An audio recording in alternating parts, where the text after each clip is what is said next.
Bom, nessa videoaula a gente vai falar um pouco sobre a via metabólica da glicose, conhecida como glicólise ou via glicolítica.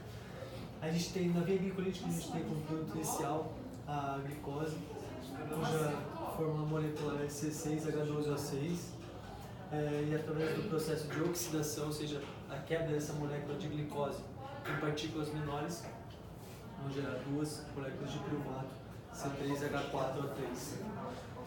O local onde ocorre, no citoplasma da célula, ou seja, no citosol ou hialoplasma. Mas vocês podem estar se perguntando como essa molécula de glicose vai chegar até o citoplasma. Bom, acho que a maioria do pessoal sabe, mas vamos retomar um pouquinho. Quando a gente come algum alimento que seja carboidrato, a gente junta esse alimento, está ingerindo amido. E o amido possui moléculas de glicose. Essa glicose, através do hormônio insulina, ele será levado até a célula, através da corrente sanguínea. Chegando na célula, a gente começa o processo, glicólise ou via glicolítica. A fase é totalmente anaeróbica, ou seja, é totalmente ausente, não tem a presença de oxigênio, ou seja, a ausência de oxigênio, por isso é conhecida como uma fase aeróbica.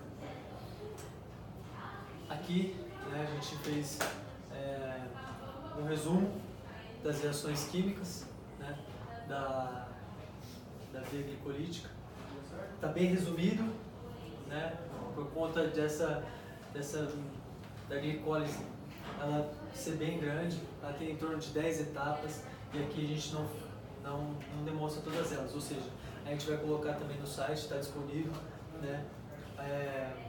alguns documentos com essa reação química inteira, completa, com as 10 etapas, com todas as enzimas, e é só vocês acessarem que vocês terão acesso. Mas primeiro a gente vai focar nessa reação resumida para facilitar o entendimento e com o entendimento aprofundar esse assunto. Bom, aqui a gente tem uma molécula de glicose. Essa molécula de glicose, como está lá, tem 6 carbonos, composta por 6 carbonos. Esses 6 carbonos, no início, para facilitar a quebra dessa molécula, vai ser necessário a presença de 2 ATPs, que é conhecida como uma fase de investimento, ou seja, é investido 2 ATPs para que cada um deles doem um fosfato, e doando um fosfato se torna ADP. Mas o porquê eles doam esse fosfato? Bom, esses 2 fosfatos, um ficando no primeiro carbono e o outro no 6º carbono, eles vão fazer com que essa molécula de glicose se torne estável, ou seja, para que facilite a quebra dessa molécula de glicose, facilitando a quebra. Com a quebra dessa molécula de glicose, a gente, nessa reação vai ser gerados 4 elétrons e 4 hidrogênios.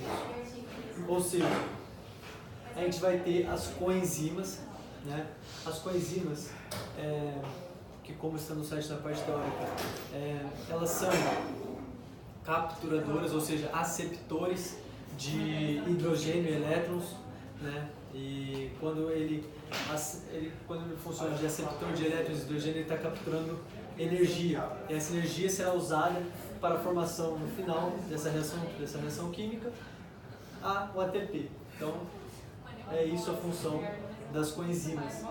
Como aqui a NAD, ela não captura, ela está sem capturar nenhum hidrogênio, nenhum elétron, ela está na forma oxidada, NAD+. 2 moléculas de NAD+, vão, cada uma delas, aceptar, ou seja, capturar um hidrogênio, fazendo com que elas se tornem coenzimas reduzidas, NAD+. Mas o que vai acontecer com esses 2 hidrogênios que sobraram? Bom, esses 2 hidrogênios que sobraram serão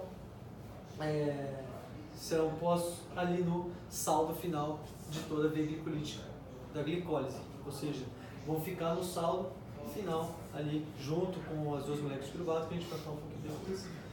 Então, bom, as coenzimas pegaram esses hidrogênios e com isso se tornaram reduzidas. Pronto. Aqui a gente tem as duas moléculas que foram formadas com a quebra da glicose, com a quebra da glicose. Foram formadas duas moléculas de 1,3-bifosfoglicerato. Cada uma, por enquanto, com um fosfato cada, que veio daqui. Porém, elas vão necessitar de mais um fosfato para que essa reação não saia da célula. Então, para que essa reação não saia da célula através da membrana plasmática, para não correr esse risco, o próprio organismo, as enzimas, elas vão levar um fosfato para cada molécula de 1,3-bifosfoglicerato, fazendo com que elas não fujam da célula e que essa reação termine. Bom, então com essas duas moléculas, cada uma com 2 fosfatos cada, vão chegar duas, em cada molécula dessa, vão chegar 2 ADPs. Esses 2 ADPs vão chegar aqui e cada um vai ser responsável por pegar um fosfato de cada molécula, formando 4 ATPs. Formado o 4 ATPs, retirou o fosfato e essa molécula, que era 1,3-bifosfoglicerato, se torna um ácido pirúvico, conhecido como o piruvato, que seria o produto final da glicólise.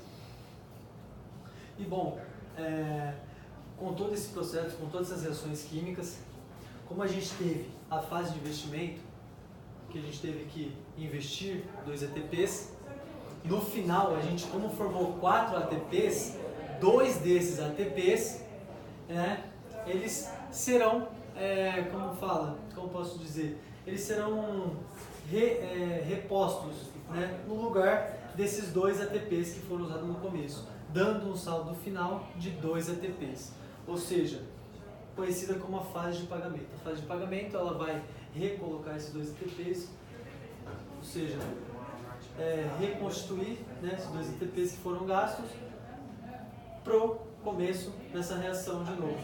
E vão ser, no saldo final, gerados somente 2 ATPs como saldo final.